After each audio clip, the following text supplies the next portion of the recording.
How's it going, guys? Desert Monk here. My stand broke, so I'm holding this freehand today. I wanted to discuss trusting your gut and why you pretty much always should. So, what I've come to know is I usually end up regretting not trusting my gut. So you're going to be thinking, well, what is that?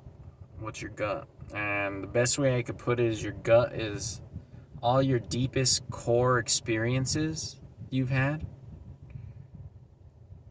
piled into a feeling about whatever you're dealing with, or maybe about a person. So it's everything, the good, the bad, and the ugly you've ever felt piled into one feeling about something. I would say that is your gut. And, you know, a lot of people tend to overthink, and you'll ask 5 people and you'll Google and you'll look at all these statistics when deep down you had the answer the whole time. You know, it's that simple sometimes. Your body knows what you need. You just need to trust that feeling. And sometimes it can be hard. A lot of not trusting your gut tends to be, I don't know how you'd explain it. I guess it's like a version of procrastinating. So you don't trust your gut because you're hoping deep down that that problem you're feeling isn't really the problem. You're overthinking it, right? So you go along with not trusting it, and then it turns out you were right about that problem, and you just spent all this time avoiding it, trying to believe that that wasn't going to be the issue, and then here you are back at square one with that same problem. So don't procrastinate on your feelings. It's pretty important to trust that. You know, it could be pretty necessary sometimes. Another thing to note would be figuring out the difference between fear and intuition. Fear is loud. It's a panic. You know, you don't want to act on fear. That's kind of like a hasty decision making. But intuition is kind of a calm, heavy feeling where you just know, even if you can't describe it to someone. And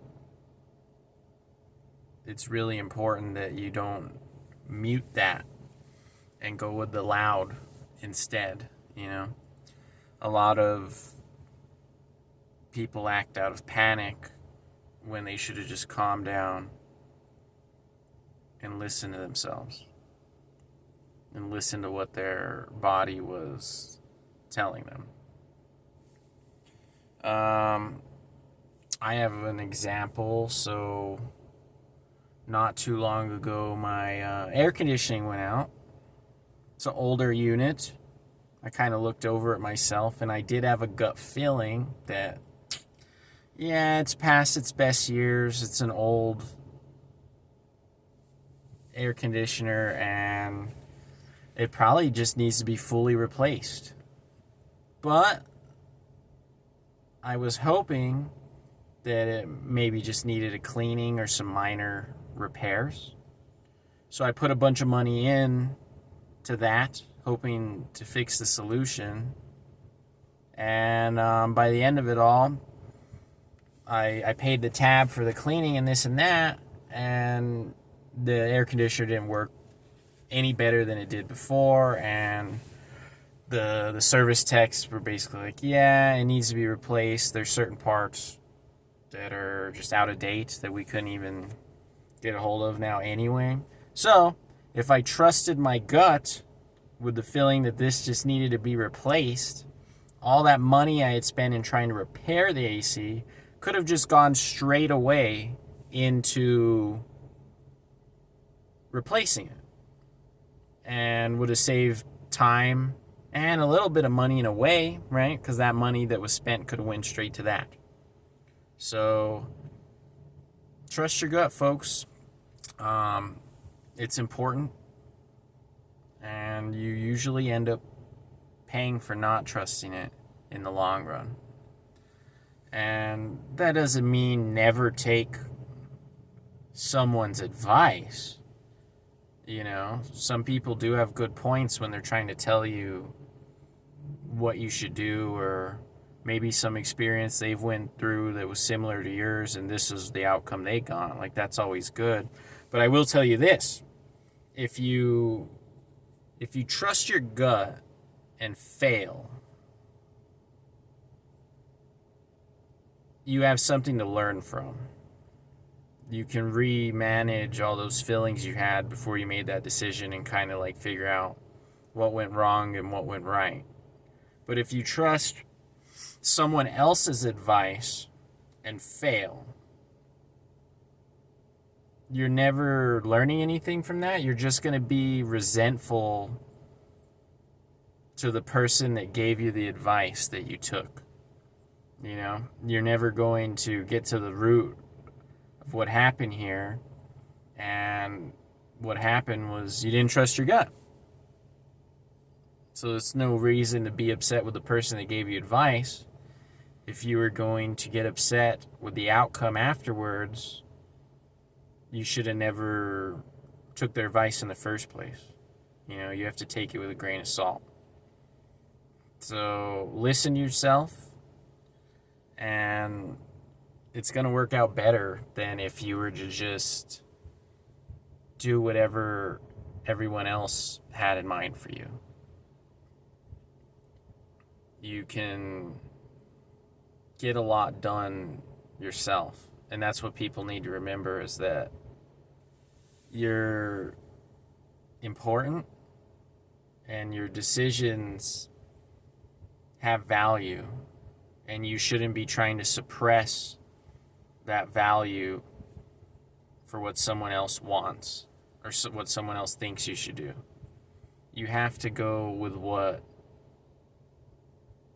makes you feel good. And if you just live by everyone else's decision making for you, you're never gonna find that. You know? So, you know, it's good to listen to people, of course, but I think some people forget that they need to listen to themselves as well. I feel like a lot of people hush their own feelings for everyone else's, which can lead you down the wrong path as far as where you want your life to be. So another example would be in a workout sense, right? Like, say you're working out and you have been consistently for a while, but you just don't feel like going tomorrow, right? You're just feeling lazy. At least you could be, right? But you could also be feeling that your body actually needs rest, you know? And you know that. You know the difference between I'm being lazy and my body needs rest. You know that internally. So say you really needed the rest and you knew it, but you went to the gym anyway and got injured. Well, if you trusted your gut, that injury would have never happened because you would have allowed your body to rest. And vice versa, right? Let's say you're feeling lazy and you didn't need the rest, but you didn't go to the workout Well, after that day's gone, you're going to be down on yourself like, man, I should have went. Or maybe you trusted your gut feeling of like, I'm just being lazy, I should go. And then that's the best workout of your life. You know, you come out of there feeling like $1,000,000. So it can go both ways. So, but you know when your body needs rest, and you know when you're just being lazy, and just think about it that way with your gut feeling. You know what you need.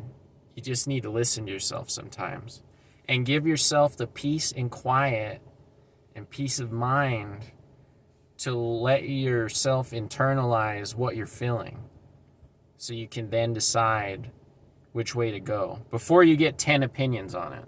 You know, everyone's so quick to ask everybody about everything, and it's good to have assistance, but sometimes you need to trust yourself, or at least give yourself time to develop an opinion on that problem before you go with someone else's idea.